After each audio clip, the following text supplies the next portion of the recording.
Hey friends, if you wish to install, change and customize mouse pointers and cursors in Windows, then please watch this video. I will guide you through the procedure. So search for mouse and then go to mouse settings.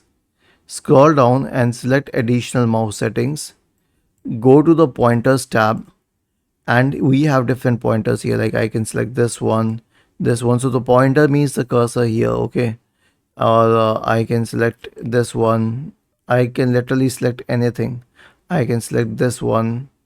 Okay, I'll select this one, working in background one, and then I will click on what do we say? Okay, and it will change the mouse pointer, but I'll have to restart the computer. So go to the pointers tab once again, and let's say that I wanted this one. Okay, I actually have many more schemes. Okay, you think that this is the only scheme I have?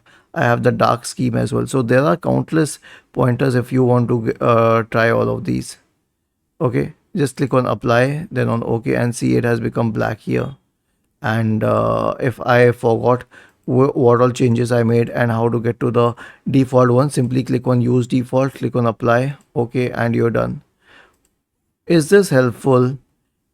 If yes, then please subscribe to the channel, and if not, then let us know in the comment section of the video on how we could help you further. Thank you for watching this video and have a nice day.